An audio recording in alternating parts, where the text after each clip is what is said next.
জয় মা।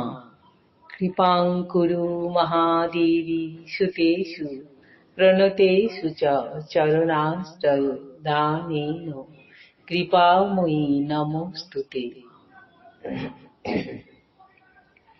স্বামী পূর্ণাত্মানন্দ মহারাজের লেখা চিরন্তনী সারদা নামক গ্রন্থ থেকে আমাদের পাঠ চলছে আমি মৃত্যুঞ্জয়।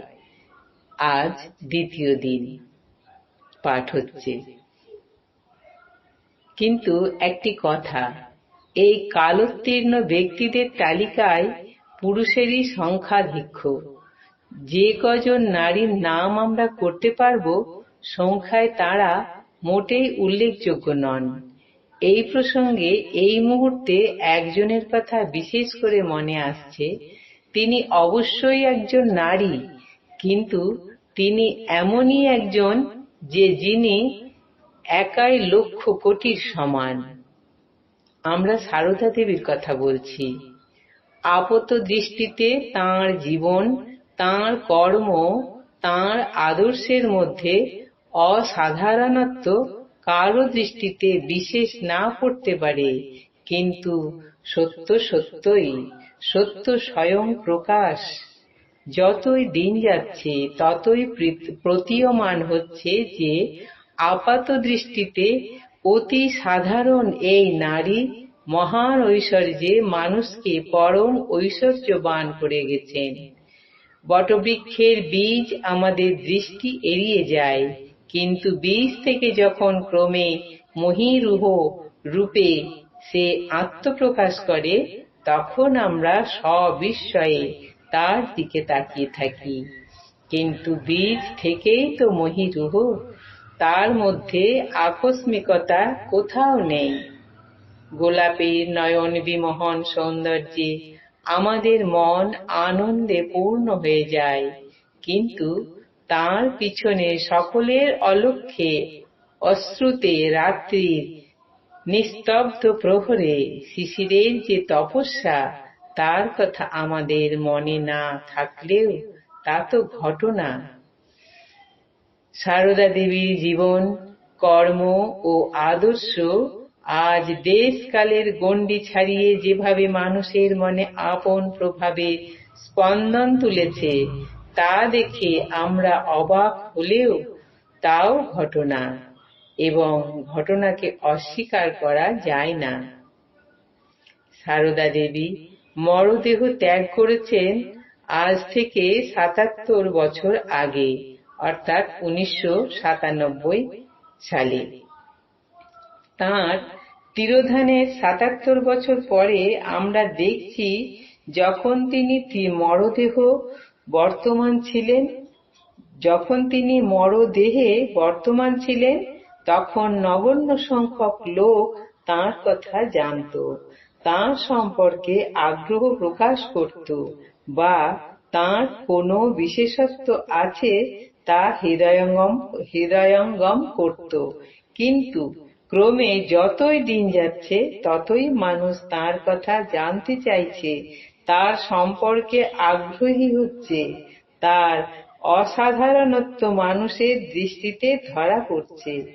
ইহজীবনের শেষ ক্ষণ পর্যন্ত আক্ষরিক ভাবেই তিনি ছিলেন অবগুণ্ঠনবতী। জীবনকালে তিনি তাঁর বাইরের রূপকে জগতের সম্মুখে অপ্রকাশ্য রাখতে সমর্থ হলেও, অপ্রকট হওয়ার পর তার আন্তররূপের বেহিসাবি প্রকাশ হয়ে পড়েছে। স্বভাবে বেরাময়ী সারদা দেবী আজ যেন অসহায়।